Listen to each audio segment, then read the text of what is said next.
This is Season 3 of The Score, the Team Roping Journal's regular podcast, where the team roping world talks. We've told the stories of some of the greatest cowboys, horses, and moments in the sport, and we're so far from done.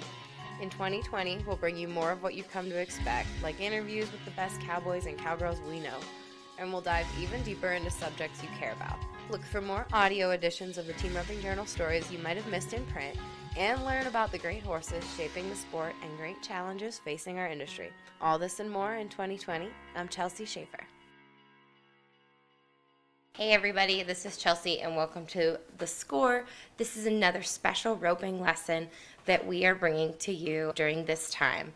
I don't know about you, but I am riding a lot more colts than usual, finally having a little bit more time at home to ride them and work on them. So I tapped my friend Breelyn Cowan of T4 Quarter Horses to give us a lesson on reading a horse and reading colts.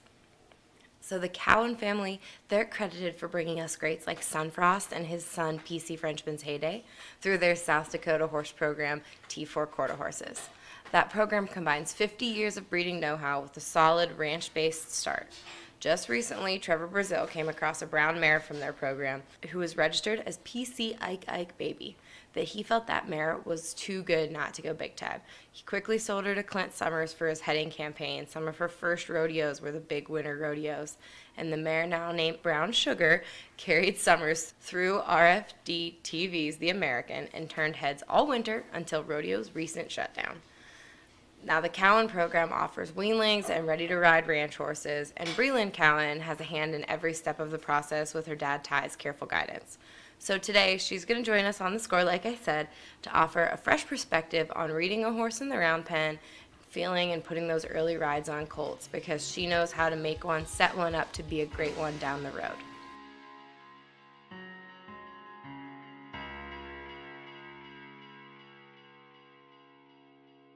Hey guys, this is Breelyn Cowan with T4 Quarter Horses.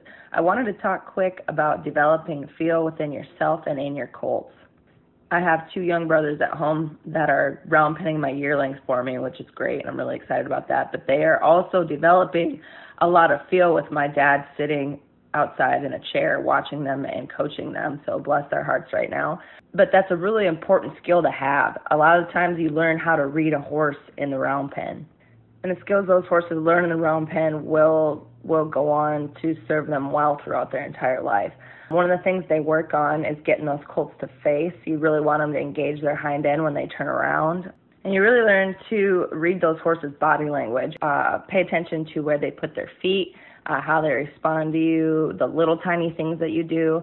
One thing I think is kind of cool is that sometimes you get certain colts that you've really got to pay attention to every single part of your body, because they're just like a border collie dog. They're looking at you. They don't have, they want to listen, but they're not sure. So they pay attention to everything you do. One thing that we do when we're round pen them is, one, if they're wanting to be this way or that way, you don't look at them.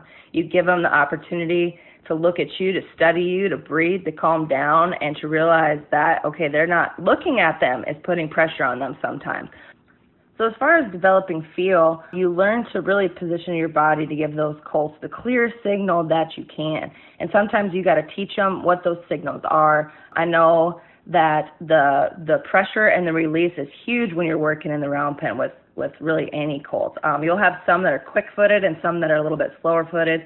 The ones that are a little bit more spirited do really well if you really take your time with them in the round pen. What you're really working on is getting them to trust you, to get them to really be confident in the things that you're doing. And so some of the things that I work on specifically is being able to walk up to those colts at any point in their body and then have their head down, be relaxed, and I can pet them.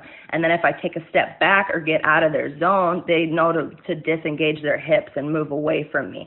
That's one thing that I teach all my colts. If I really cluck really loud if they get excited and I cluck, the first thing that hits their brain is to get their butt away from me. To where if I get in any kind of situation, those colts are scared, or if somebody else does, I can cluck across the round pen if somebody else is working with them and I'm a little bit concerned, and they know to get that butt away from me. That's a safety factor that I've tried to put into some of these colts that really seems to work well. And other things is you want them to be able to follow you, to engage with you, and that's a great place to develop feel. And that's, my dad is sits outside the round pen and coaches them kids, and then they'll go off on their own. And so just because somebody's sitting there and coaching you, they're giving you the tools, but you still have to develop that feel and work really hard. It takes tons and tons and tons of time. And we used to laugh.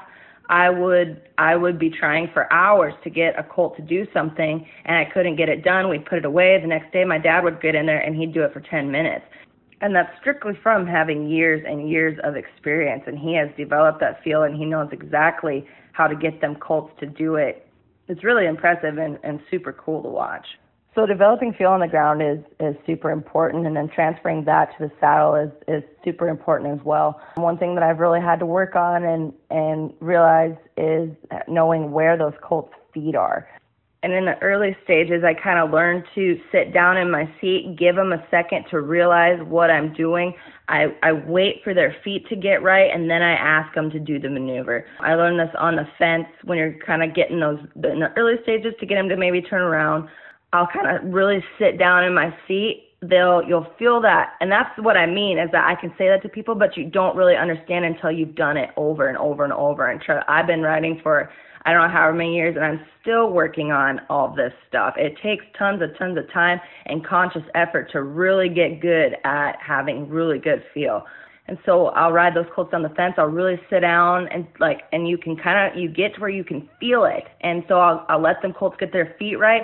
And then as soon as they do, then I'll ask them to really sit down and come back.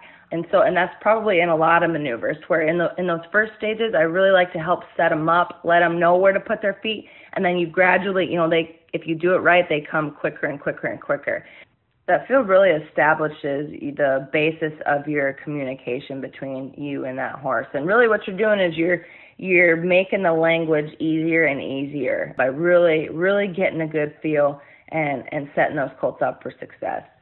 I would say the best way to really, really learn how to really feel your colts very well is get hooked up with a trainer that is super good at it and ride with them when you can.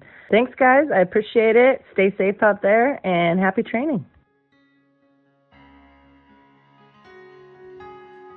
Thanks everybody for listening to Breelyn today. I loved having her ideas on the score because I know a lot of you guys are at home. Maybe you took the opportunity to buy a colt because you knew you were going to have more time.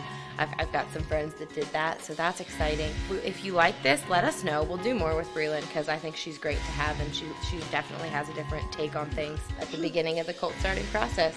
So Elise, can you say bye to everybody on the score? Bye! All right. Thank you everybody for listening. We'll talk at you next week.